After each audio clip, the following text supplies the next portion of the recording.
Halo guys, balik lagi di channelnya Aset Crypto World. Kali ini gue akan mau bahas kondisi market ya, kira-kira gimana. Nah, pertama-tama kita akan bahas Bitcoin. Di sini kita bisa cek ya, kemarin gue ada tandain area untuk istilahnya dia bisa naik ya.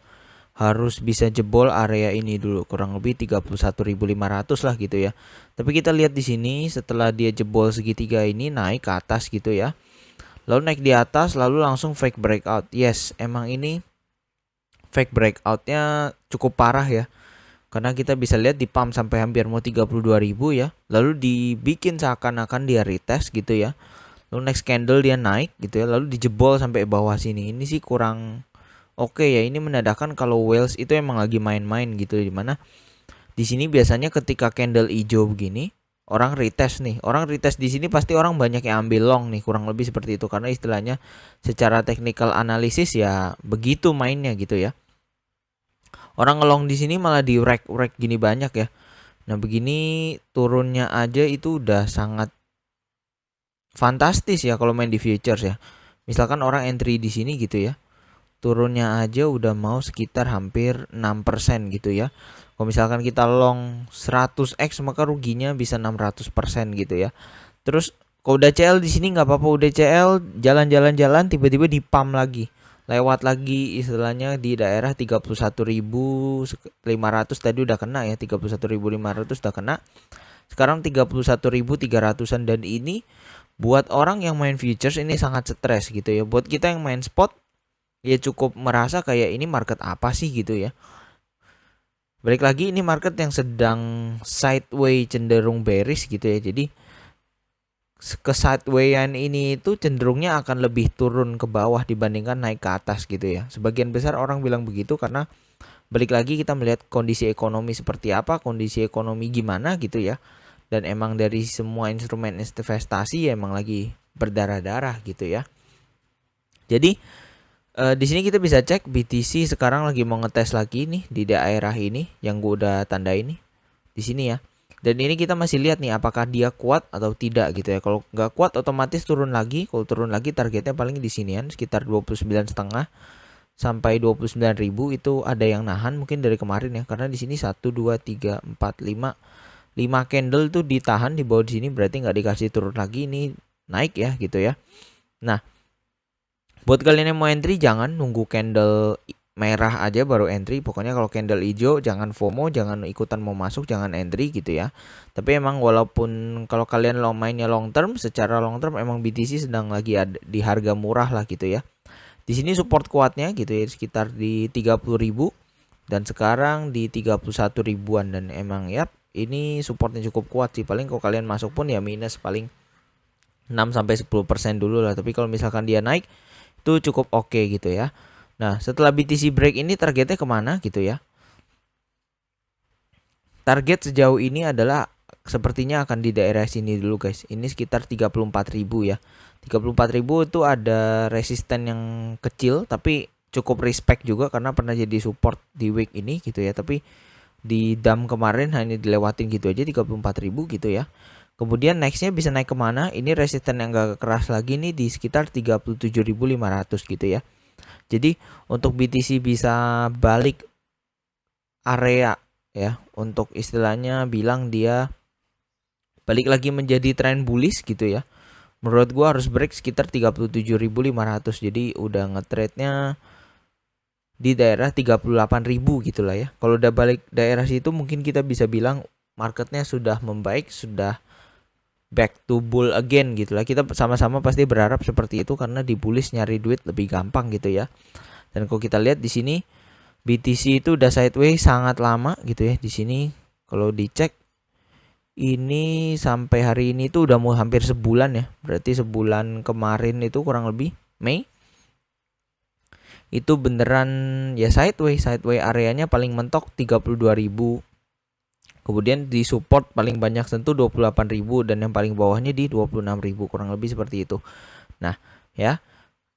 BTC seperti ini kondisinya, kedepannya gimana? Kita nggak tahu gitu ya. Tapi kalau saran gue, kalau kalian mau cicil BTC masih boleh banget gitu ya, beli bulanan. Gue juga masih beli bulanan. Gue masih nggak takut untuk cicil terus gitu ya. gue masih nggak masalah lah dengan itu. Istilahnya dia mau ke 22.000 kek, mau ke 20.000 kek, gue siap untuk cicil lah gitu, karena gue yakin dengan teknologinya dan yakin dengan masa depannya Bitcoin ya. Ini buat Bitcoin, bukan kripto, bukan koin-koin altsnya lah gitu ya, karena gua sekarang lagi nyicilnya ya Bitcoin aja gitu, yang lain gak gua cicil altcoin ya, kurang lebih seperti itu. Tapi emang kalau kalian punya duit yang safe to bet gitu ya, istilahnya duit dingin gitu, yang duit emang untuk dilakukan untuk investasi gitu ya, nah itu boleh dimasukkan ke altcoin yang lagi murah, kurang lebih seperti itu ya. Sekarang kita coba cek koin kesayangan kita semua. Agak ini ya, yaitu SLP ya. Di sini kita akan cek SLP USDT. Nah, kita bisa lihat dengan BTC Pump hari ini ya ikut ke hijau dikit lah ya. Sini kalau kita bisa garis, ini dia muncul garis support yang baru gitu ya. Lalu kalau secara resisten di sini emang belum ada garis yang terlalu gimana, tapi kita bisa assume untuk di sini ada yang namanya resistennya gitu ya. Walaupun di sini ada beberapa wick, itu nggak masalah gitu ya, tapi kita akan pukul rata aja, kita masukin di dalam candlenya gitu ya. Nah, kita bisa lihat dia bergerak di area ini doang ya.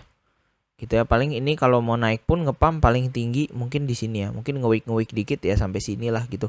Tapi nanti pasti akan reject lagi gitu ya. Nah, di sini kemungkinannya bisa dua, balik lagi. Antara dia balik lagi ke support ini, lalu main di support ini. Kalau dia main di support ini sih cukup parah ya. Paling enggak kalau dia naik pun paling sampai sini guys.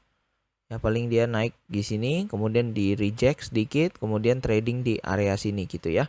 Nah, secara SLP pun memang tidak ada update atau tidak ada perubahan harga yang signifikan, malah turun terus, low baru terus gitu ya. Kita belum melihat suatu hal yang baru gitu ya. Kita bisa cek juga Twitternya boring gitu ya.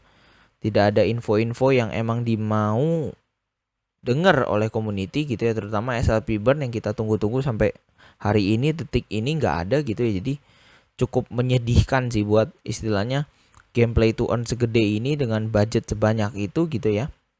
Sampai hari ini masih beginilah performanya. Jadi kayak menurut gue sih ya sampah lah gitu ya. Nah, di sini kita bisa cek dia lagi fokus untuk develop game-game lain gitulah. Ini mulai banyak game-game seperti ini, ada yang bentuk Flappy Bird, ada yang bentuk Tower Defense, ada yang bentuk balapan ya, cukup banyak lah gitu ya. Nah, kemudian di sini kita bisa cek harga aksi sekarang itu, floor price-nya sekarang masih $5 gitu ya. Jadi kalau kita kemarin beli beratus-ratus dolar gitu, sekarang emang sisa $5 dan ini emang kenyataan pahit yang harus diterima. Jadi ya udah sih kayak gitu. Karena dijual sekarang pun $5, kalian harus bersaing dengan para $5 ini juga yang istilahnya ada beberapa yang lebih bagus dan ada beberapa yang lebih jelek gitu ya. Nah, cuma balik lagi, semoga sih ntar ada burn mekanismenya jadi bisa naik lah gitu ya. Dan burn mekanismenya yang cukup apa ya, cukup membuat chart SLP ini bisa berbalik arah lah gitu loh. Walaupun ya emang di satu sisi sih banyak orang yang nyangkut, masih sangat banyak orang yang nyangkut di SLP, di aksinya, NFT-nya juga gitu. Dimana kalau ini barang naik pasti akan banyak orang berbondong-bondong untuk jualan gitu ya. Nah, makanya di situ yang perlu hati-hati. Kalau misalkan kalian lihat naik mau jual silakan jual gitu ya. Kalau misalkan emang BP-nya sisa sedikit gitu. Tapi kalau gue secara pribadi emang gimana ya, udah terlanjur terlalu dalam gitu, mau dijual juga udah nggak jadi apa-apa, ya udahlah gitu, kita ngebet aja gitu. Lagian kalau buat gua sih jujur ya nggak masalah, karena istilahnya aksinya ya udah lumayan BEP gitu ya, jadi ya udahlah merem-merem aja gitu, kurang lebih seperti itu sih ya. Oke, jadi kalau sejauh ini market crypto masih sideways, cenderung turun, masih tetap hati-hati, jangan pernah lamsam. Kalau mau beli apa-apa tetap harus dicicil ya. Contoh kalian punya 10 peluru, silakan beli bagi 10 gitu ya. Beli satu dan jangka waktunya tolong jangan terlalu dekat gitu ya, karena ini kita nggak tahu sideways bisa sampai kapan, kurang lebih seperti itu. Kalau kalian mau mainin play to earn yang lain pun juga boleh, tapi ingat utamain untuk BEP dan hati-hati terhadap project-project sekarang gitu ya, karena istilahnya sekarang cari duit susah karena kecenderungan orang untuk scam itu lebih gede daripada menjalankan projectnya lah, intinya seperti itu ya. Oke, jadi itu aja untuk video kali ini. Semoga membantu. Jangan lupa untuk like, comment, dan subscribe. See you kalian di video-video lainnya. Bye.